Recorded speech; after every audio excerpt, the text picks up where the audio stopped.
Hey warrior, every morning you have a choice that will determine the next 24 hours of your life. Most people don't even realize they're making it. They roll out of bed, grab their phone, and let the world dictate how they feel. But there's a secret that separates those who thrive from those who merely survive. And it happens in the first few minutes after you wake up. The ancient Roman emperor Marcus Aurelius wrote in his personal journal, "When you wake up in the morning, tell yourself the people I deal with today will be meddling, ungrateful, arrogant, dishonest, jealous, and surly." But instead of feeling defeated, he used this awareness to prepare his mind for strength, not surrender. Right now, your brain is most moldable in those precious morning moments. Neuroscience proves that the first thoughts you think literally rewire your neural pathways, setting up automatic responses for the entire day. Yet, most people waste this golden window, scrolling through social media, absorbing other people's problems, or diving straight into stress. The Stoics discovered something revolutionary. You can program your mind for success, peace, and unbreakable confidence by speaking 10 specific truths to yourself each morning. These aren't wishful thinking or fantasy affirmations. They're reality-based declarations that align your mind with how the world actually works. What if you could wake up tomorrow morning and feel genuinely excited about the day ahead, regardless of what challenges await? What if you could face criticism, setbacks, and uncertainty with the kind of calm confidence that makes people wonder what you know that they don't? The ancient Greeks had a word ataraxia, meaning unshakable tranquility. It's the state of being completely at peace with yourself and your place in the world, no matter what storms rage around you. This isn't something you're born with. It's something you build one morning at a time. Over the next few minutes, you're going to learn the exact words that have helped generals win battles, entrepreneurs build empires, and ordinary people transform into extraordinary versions of themselves. Each phrase is designed to target a specific weakness that keeps people stuck: fear, comparison, lack of focus, emotional reactivity, and procrastination. But here's what separates this from everything else you've tried. These principles have been battle-tested for over 2,000 years. They worked in ancient Rome. They worked during world wars. And they'll work in your life today. The only question is whether you'll have the discipline to use them. Before we begin this transformation, I need you to do something. Hit that like button to show me you're ready to take control of your mornings. Drop a comment and tell me what your biggest morning struggle is. Share this video with someone who needs to hear it. And subscribe to the channel because we're building an army of people who refuse to let life happen to them. And whatever you do, don't skip any part of this video. Each piece builds on the last. If this resonates with you, share it in the comments to keep it close to your heart. I control my morning. I control my day. Number 1, I am responsible for how today feels. The moment you accept complete responsibility for your emotional state, everything changes. This isn't about blaming yourself for bad things that happen. It's about claiming your power to choose how you respond to whatever life throws at you. Viktor Frankl, a Holocaust survivor and psychiatrist, discovered this truth in the most horrific circumstances imaginable. He wrote, "Everything can be taken from a man but one thing, the last of human freedoms, to choose one's attitude in any given set of circumstances.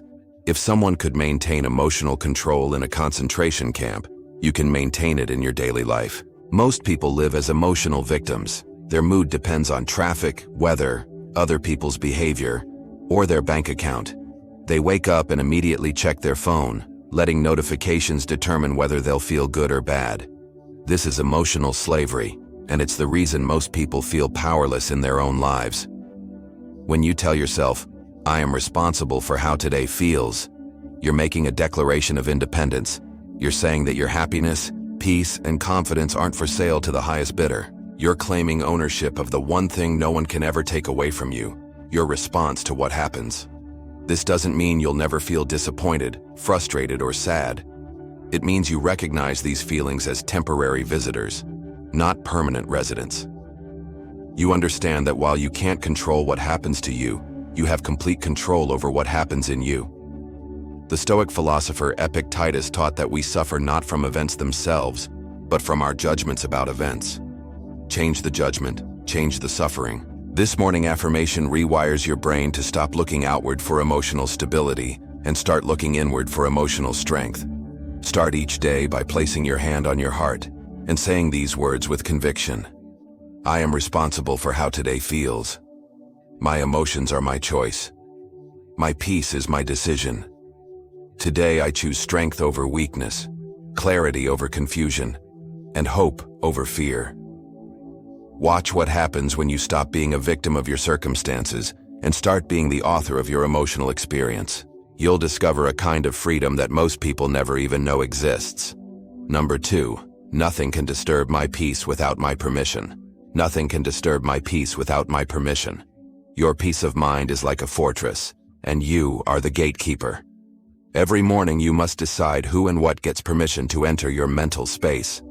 Most people leave their gates wide open, letting every criticism, worry, and negative thought march right in and set up camp. The Roman emperor and Stoic philosopher Marcus Aurelius wrote in his Meditations, "You have power over your mind, not outside events. Realize this, and you will find strength." He understood that true power isn't controlling what happens around you. It's controlling what happens within you. When you declare nothing can disturb my peace without my permission, you're establishing boundaries around your inner world. You're saying that your tranquility isn't a public playground where anyone can come and create chaos. You become the security guard of your own mind. This doesn't mean you become emotionless or disconnected. It means you develop what the Stoics called the discipline of desire, the ability to remain centered regardless of external turbulence. You can acknowledge that someone said something hurtful without letting it define your day. You can recognize a setback without letting it destroy your confidence. The secret is in the pause between what happens to you and your reaction to it. There's a sacred space, a moment where you get to choose. Most people react so fast, they don't even know this space exists. But when you train yourself to find this pause, you discover your superpower. Every morning, stand in front of the mirror and speak directly to yourself. Nothing can disturb my peace without my permission. I am the guardian of my inner world. Today, I choose who and what gets access to my mind. My peace is not for sale, not for rent, and not up for negotiation. Watch how differently you move through the world when you realize that your peace is entirely in your hands. You become unshakable, not because nothing bad happens, but because you've learned to protect what matters most.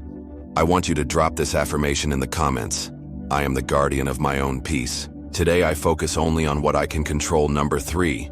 Today I focus only on what I can control.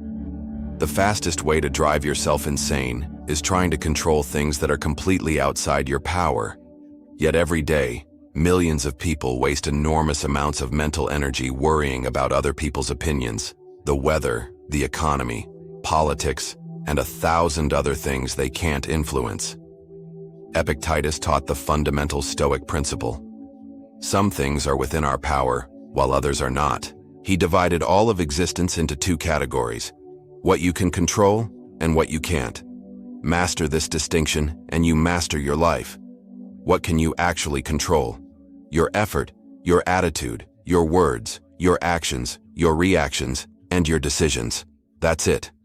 Everything else, other people's behavior, the past, the future, natural disasters, market crashes, your boss's mood is completely outside your influence. Most people have this backwards. They spend 80% of their mental energy trying to control the uncontrollable while neglecting the things they can actually influence. They worry about what might happen next month while ignoring what they can do today. They stress about what someone might think while not focusing on who they want to become. When you wake up and declare, "Today I focus only on what I can control," you're making a strategic decision to invest your limited mental resources where they can actually make a difference. You're choosing effectiveness over anxiety, action over worry, influence over helplessness. The Greek Stoics used a powerful exercise called the circle of control. Imagine everything in your life as existing in one of 3 circles: things you control completely, things you influence partially, and things you can't control at all. Your job is to put 90% of your attention on the first circle, 10% on the second, and 0 on the third. This morning practice transforms everything. Instead of waking up overwhelmed by all the things going wrong in the world, you wake up energized by all the things you can make right in your sphere of influence. Instead of feeling powerless, you feel focused. Instead of scattered anxiety, you experience laser-like clarity. Stand up, look yourself in the eye, and say with conviction, "Today, I focus only on what I can control. I will not waste energy on things outside my power. My attention goes to my actions, my effort, and my responses. This is where my power lives." My worth is not measured by today's outcomes. Number 4. My worth is not measured by today's outcomes. Your value as a human being has absolutely nothing to do with whether you get the promotion, win the argument, or have a perfect day. Yet most people tie their self-worth to their daily performance like a roller coaster that never stops. High when things go well, crashing when they don't. The Stoic philosopher Seneca, advisor to emperors and one of Rome's wealthiest men, learned this lesson the hard way. When he was exiled by Emperor Caligula and later forced to commit suicide by Nero, he discovered that external achievements are temporary, but inner worth is eternal. He wrote, "Every new beginning comes from some other beginning's end. Your worth transcends any single outcome." Society programs us to measure ourselves by our productivity, our bank account, our relationship status, or our achievements. We wake up thinking we need to prove our worth through what we accomplish before bedtime. This is exhausting and ultimately destructive because it makes your self-esteem dependent on things that are partially or completely outside your control. When you tell yourself, "My worth is not measured by today's outcomes," you're breaking free from the performance trap. You're declaring that your value is inherent, not earned. You existed before today's challenges, and you'll exist after today's victories or defeats. Your essence isn't up for negotiation based on temporary circumstances. This doesn't mean you stop trying or caring about results. It means you separate your effort from your identity. You can pursue excellence without tying your self-respect to whether you achieve it.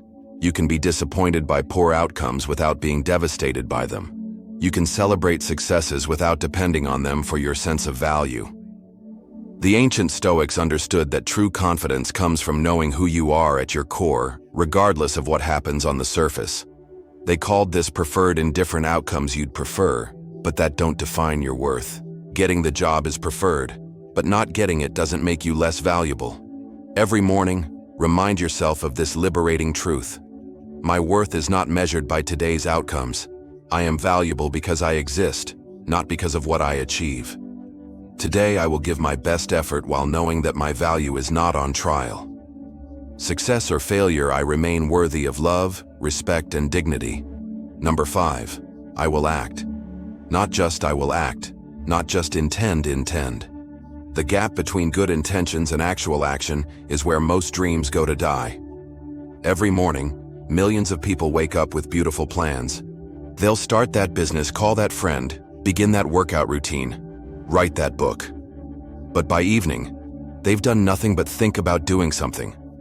Marcus Aurelius constantly reminded himself, "In the morning, when thou risest unwillingly, let this thought be present. I am rising to the work of a human being."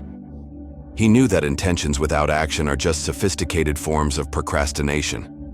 The difference between successful people and everyone else isn't talent, luck, or circumstances. It's the ability to close the gap between thinking and doing. While most people are perfecting their plans, successful people are perfecting their execution. While most people are waiting for the right moment, successful people are creating the right moment through action. When you declare, "I will act," not just intend, you're making a commitment to become a person of action, rather than a person of endless preparation. You're choosing to be someone who does things imperfectly, rather than someone who plans things perfectly, but never starts. The ancient philosophy of Stoicism is built on a simple premise. Virtue is action. It's not enough to know what's right. You must do what's right. It's not enough to understand wisdom. You must live wisdom. Knowledge without action is just entertainment. Your morning declaration creates what psychologists call implementation intention, a specific plan that connects your goals to your behavior. Instead of saying, "I want to exercise," you say, "I will act on my health goals." Instead of "I should call my parents," you say, "I will act on my commitment to family." The moment you shift from intending to acting, everything changes. You stop being a spectator in your own life and become the main character. You stop waiting for permission and start creating opportunities. You stop hoping things will get better and start making things better. Stand up right now and make this commitment. I will act, not just intend. Today I choose action over analysis, progress over perfection, and doing over dreaming. My intentions mean nothing without my actions. Today, I act. Every challenge is a chance to grow stronger. Number 6. Every challenge is a chance to grow stronger. The same fire that melts butter hardens steel. Every morning you get to decide which one you'll be when life turns up the heat. Most people see obstacles as punishments, but the wise see them as the gymnasium where character is built and strength is forged. James Stockdale, a U.S. Navy admiral who survived 7 years of torture as a prisoner of war in Vietnam, credited his survival to Stoic philosophy. He said, "You must never confuse faith that you will prevail in the end, which you can never afford to lose, with the discipline to confront the most brutal facts of your current reality." He understood that challenges don't break you. They reveal what you're made of and give you the opportunity to become stronger. Right now, you're facing something difficult. Maybe it's financial pressure, relationship problems, health issues, or career uncertainty. Your natural instinct might be to wish these problems away, to curse your bad luck, or to feel sorry for yourself. But what if these challenges aren't happening to you? What if they're happening for you? The ancient Stoics had a revolutionary perspective on adversity. They saw difficulties as training exercises designed by fate to develop their character. Marcus Aurelius wrote, "The impediment to action advances action. What stands in the way becomes the way." Every obstacle contains within it the seeds of opportunity if you have the eyes to see it. When you tell yourself every challenge is a chance to grow stronger, you're completely reframing your relationship with difficulty. You stop being a victim of circumstances and start being a student of life. You stop asking, "Why is this happening to me?" and start asking, "What is this trying to teach me?" This doesn't mean you should enjoy suffering or seek out problems. It means you recognize that struggle is the price of growth, and growth is the price of a meaningful life. A muscle only gets stronger when it faces resistance. A character only develops when it faces challenges.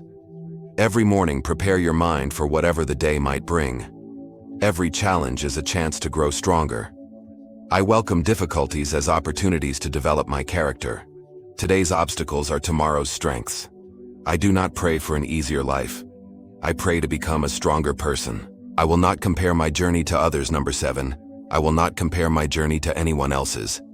Comparison is the thief of joy, but it's also the destroyer of progress, confidence, and authentic success.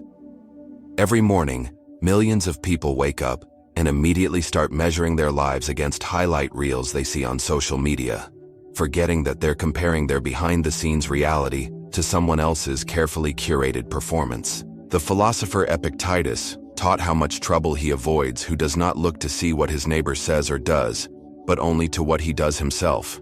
He knew that your only meaningful competition is the person you were yesterday. Social media has turned comparison into a 24/7 addiction. You see someone's vacation photos and suddenly your life feels boring. You see someone's promotion announcement and suddenly your career feels stagnant. You see someone's relationship posts and suddenly your love life feels inadequate. But here's what you don't see: their struggles, their fears, their failures, their private moments of doubt. When you declare, "I will not compare my journey to anyone else's," you're choosing to run your own race at your own pace toward your own finish line. You're refusing to let other people's timelines dictate your self-worth. You're acknowledging that everyone has different starting points, different resources, different challenges, and different definitions of success. Your journey is unique because you are unique. Your background, your strengths, your struggles, your dreams, and your circumstances are yours alone. Trying to live someone else's path is like trying to wear someone else's shoes. It might look good from the outside, but it will never fit properly and will eventually cause you pain. The most successful and fulfilled people have learned to define success for themselves. They've stopped trying to impress people they don't even like with achievements that don't even matter to them. They've learned to celebrate others without diminishing themselves and to appreciate their own progress without needing external validation. This morning, make a commitment to authentic living. I will not compare my journey to anyone else's. My path is unique, my timing is perfect, and my progress is meaningful. Today, I celebrate others' successes without questioning my own worth. I am exactly where I need to be on my unique journey. I choose discipline over motivation. Number 8. I choose discipline over motivation. Motivation is like the weather, unpredictable, temporary, and completely outside your control. Some days you wake up feeling like you can conquer the world. Other days you can barely conquer getting out of bed. But discipline is like breathing. It works whether you feel like it or not. The Roman general and Stoic philosopher Marcus Cato the Younger was known for his unwavering discipline. Even in the freezing winter, he would walk barefoot through the streets of Rome to strengthen his resolve. He understood that comfort is the enemy of greatness, and that discipline is the bridge between goals and accomplishment. He proved that you don't need to feel motivated to act, you just need to be disciplined. Most people wait for motivation to strike like lightning. They think they need to feel inspired, energized, or excited before they can take action. So, they wait and wait, wondering why they never make progress toward their goals. Meanwhile, disciplined people are building empires while unmotivated people are building excuses. When you tell yourself, I choose discipline over motivation, you're making a declaration of independence from your feelings. You're saying that your actions won't be held hostage by your emotions. You're choosing to be someone who does what needs to be done regardless of whether you feel like doing it. Discipline is a muscle, and like any muscle, it gets stronger with use. Every time you choose discipline over comfort, you're adding weight to your character. Every time you do something when you don't want to do it, you're proving to yourself that you can be trusted to keep your own commitments. The Stoics called this the discipline of action, the ability to do what virtue requires, even when it's difficult, boring, or uncomfortable. They knew that motivation comes and goes, but discipline creates the consistent action that builds extraordinary lives. Think about the most successful person you know. I guarantee they're not more motivated than you. They're more disciplined than you. They've learned to divorce their actions from their feelings and marry their behavior to their values. This morning, make this powerful commitment. I choose discipline over motivation. I will act based on my commitments, not my feelings. Today, I do what I said I would do, regardless of how I feel about doing it. My discipline is my superpower. I want you to drop this affirmation in the comments. My discipline creates my destiny. Number 9, gratitude will shape how I see the day. Your perspective is your reality, and gratitude is the lens that transforms ordinary moments into extraordinary blessings. Every morning you can choose to focus on what's missing from your life or what's already present. One choice leads to misery, the other leads to abundance. Seneca said, "It is not that we have a short time to live, but that we waste a lot of it." He understood that gratitude isn't about denying problems. It's about recognizing the miracles that exist alongside them. Right now, while you're listening to this, your heart is beating without you thinking about it. Your lungs are breathing without you commanding them. You have access to clean water, probably have a roof over your head, and can hear these words through technology that would seem like magic to people just a century ago. Yet most mornings we wake up thinking about what we don't have. When you declare gratitude will shape how I see the day, you're making a conscious choice to train your brain to notice abundance instead of scarcity. Neuroscience shows that gratitude literally rewires your brain, creating new neural pathways that make you naturally more optimistic, resilient, and content. Gratitude isn't about pretending everything is perfect or ignoring real problems. It's about maintaining perspective. It's about remembering that even your worst day contains elements worth appreciating. It's about understanding that happiness isn't about having everything you want. It's about appreciating everything you have. The Stoics practiced what they called negative visualization, imagining losing what they currently had in order to appreciate it more deeply. They would spend time thinking about losing their health, their loved ones, or their possessions, not to become pessimistic, but to become grateful for what they currently enjoyed. This morning practice will transform your entire day. Instead of waking up focused on your problems, you wake up focused on your blessings. Instead of feeling deprived, you feel abundant. Instead of seeing obstacles, you see opportunities for growth. Gratitude will shape how I see the day. I will notice the good that surrounds me. Today, I choose abundance over scarcity, appreciation over complaint, and wonder over worry. My grateful heart creates my happy life. I will end the day better than I started. Number 10. I will end the day better than I started. Every sunrise offers you a contract. Invest this day wisely, and you'll go to bed richer in wisdom, stronger in character, and closer to the person you're meant to become. This isn't about achieving massive breakthroughs every single day. It's about the compound effect of small, consistent improvements that transform ordinary days into extraordinary lives. Seneca practiced a beautiful evening ritual where he would review his day and ask himself, "What wound did I heal today? What failing did I resist? Where can I show improvement?" He understood that the goal wasn't perfection, it was progress. He knew that even a 1% improvement each day would compound into remarkable transformation over time. When you commit to ending the day better than you started, you're essentially turning every day into a masterclass in personal development.